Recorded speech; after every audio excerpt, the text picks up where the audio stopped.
Have you ever found yourself either sitting alone, maybe with a small group of friends, or even in a large crowd of people, completely fine and then utterly disoriented the next moment? Your heart is beating out of your chest, your hands are shaky, and you just can't seem to get a sense of reality. If so, you might have experienced some manifestation of anxiety within your life.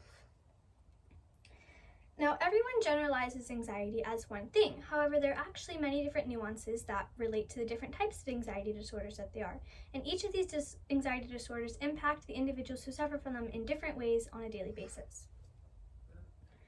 Personally, for me, I have been diagnosed with social anxiety disorder, generalized anxiety disorder, panic disorder, and adjustment disorder, all since I was in elementary school. Growing up with these anxiety disorders, I have learned ways to nuance them, to understand the different ways that they impact me, and also have done extensive research to learn about the differences between them and how they can impact other people in varying ways. Today we're going to be discussing a few of these anxiety disorders. First, we're going to be talking about generalized anxiety disorder. Then we're going to be discussing social anxiety disorder, then panic disorder, and then finally we're going to be going over a few key comparisons of these types. Now, let's begin with generalized anxiety disorder. Generalized anxiety disorder, aka GAD, is the most common type of anxiety disorder. There are about 3% of Americans who are diagnosed with this disorder, and I know that may not sound like a lot, but that actually equates to 7 million people just in America who suffer from this on a daily basis. According to the Anxiety and Depression Association of America's website, an article titled Generalized Anxiety Disorder, GAD is characterized by persistent and excessive worry about a number of different things, including money, health, family, work, and a myriad of other issues. This constant worry makes day-to-day activities almost impossible, as people find themselves unable to focus on anything without having an overwhelming fear and worry about that task. This can make going to work, going to school, and just doing mundane things around the house virtually impossible with the overwhelming worry and anxiety that accompanies it. Now, for generalized anxiety disorder, the symptoms are prolonged. There are anxiety attacks that come in waves that are gradual and then decrease gradually, and the anxiety never really goes away. There are days when the anxiety is manageable, and there are days where it is so extreme that, like I said, nothing gets done. The treatment for generalized anxiety disorder consists of talk therapy, which is when an individual meets with a counselor to discuss the way that anxiety impacts them and ways to cope with it, as well as medication that can be a daily thing that can help suppress anxiety before it comes, or an as-needed basis medication, which you take when you're having an anxiety attack to dispel those symptoms when they're coming up. Other natural methods can also help with generalized anxiety disorders, such as meditation and exercise, just to release overall stress levels. Now that we've discussed generalized anxiety disorder, let's move on to the more nuanced social anxiety disorder. Many people believe that social anxiety disorder, or SAD, is just a nervousness or shyness or like introvertedness, when in reality it impacts all social interactions and can make social involvement unbearable for the individual suffering. The National Institute of Mental Health's article, Social Anxiety More Than Shyness, describes SAD as a fear of being humiliated, judged, or rejected in certain or all social situations.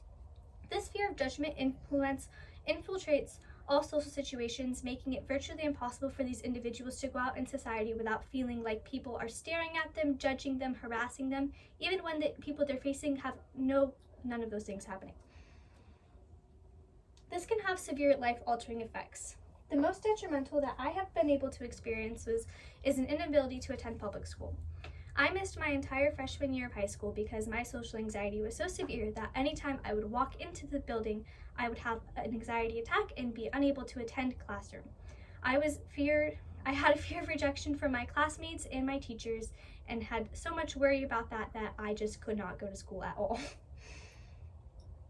The treatment for social anxiety disorder is similar to generalized anxiety disorder in regards to talk therapy and medication, but there are also things such as support groups which can help people with social anxiety disorder because they help create a sense of community for all the individuals suffering, and so then they can work through these issues with people who are also having similar struggles in their life to form healthy social mechanisms. Another type of therapy specific to social anxiety disorder would be cognitive behavioral therapy.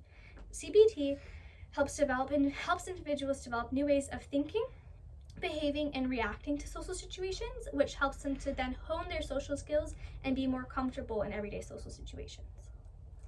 Now that we've discussed SAD, let's move on to panic disorder. Panic disorder differs from social anxiety disorder and generalized anxiety disorder because it is not constant. It consists of unexpected panic attacks that make people worry about reoccurring panic attacks, but these things are generally short-lived and don't last very long. People with panic disorder typically feel a lack of control, which makes them feel as if they are going crazy. According to the National Institute of Mental Health, in their article, Panic Disorder, When Fear Overwhelms, panic attacks are characterized by fear of disaster or of losing control even when there's no real danger. Panic attacks can occur at any moment in time, and many people with panic disorder worry about and dread the possibility of another panic attack. These panic attacks are short-lived. They typically last between 5 minutes to an hour and can have the symptoms of a heart attack. People can experience nausea, dizziness, sweating, shaky palms, anything that makes them feel like they're not in reality. Personally, I feel that the loss of reality is the most horrible symptom of this. I had my worst panic attack a couple years ago in 2016, and it lasted an hour.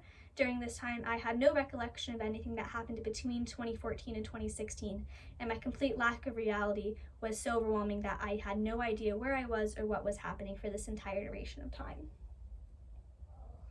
Panic disorder is different than other anxiety disorders with its treatment because medication typically doesn't help panic disorder. Since there is no way to know when a panic attack is coming, since they are so sudden, you can't have medication to prevent it because you don't know when it's going to happen. Therapists then would recommend more natural methods such as a 5-4-3-2-1 coping mechanism, which uses the senses to try and center oneself in their setting, to their environment, as well as just doing deep breathing exercises, meditation, yoga, things that just would help underwhelm the system. Now that we have discussed panic disorder, let's go on and discuss the key comparisons between these types. The biggest difference between social anxiety disorder, generalized anxiety disorder, and panic disorder is the difference between an anxiety attack and a panic attack. An anxiety attack is a wave of anxiety. It is not sudden and it comes and goes in ways that you can feel. And this happens in relation to the environment in which it takes place in. For generalized anxiety disorder, these anxiety attacks happen anywhere, pretty much all the time. And for social anxiety disorder, they happen situationally when put in a stressful social situation, versus a panic attack happening onset suddenly anywhere for panic disorder. The also main differences between these anxiety disorders is the way they're treated. Every anxiety disorder is treated well with coping mechanisms and talk therapy because it helps to talk about your issues in order to prevent them happening again. But as we discussed before, medication does not go well for panic disorder because you cannot prevent it that way.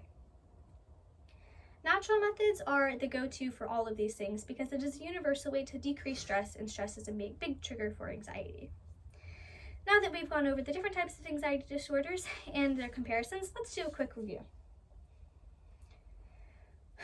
Ultimately, anxiety disorders are characterized by their physical characterizations and the triggers of them. So, for generalized anxiety disorder, it is an overall worry, and that happens at all aspects of your life. For social anxiety disorder, it is an overwhelming fear towards social situations and a fear of being rejected by people around you. And for panic disorder, they are the short panic attacks, then the worry about a new panic attack and onsetting. So the big comparison is the medications. So you can use medication for social anxiety disorder and generalized anxiety disorder, but not very much so for panic disorder. And natural treatments work well to help develop coping mechanisms for all of these types. Ultimately, anxiety impacts many people, and just with some help and some management of it, you can actually be able to control your anxiety and not let it overwhelm your life, which is the goal.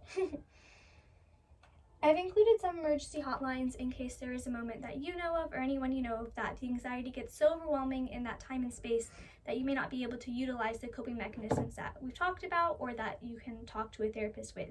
Emergency hotlines are super key to helping quench anxiety whenever it becomes catastrophic and life-altering. Thank you for your time.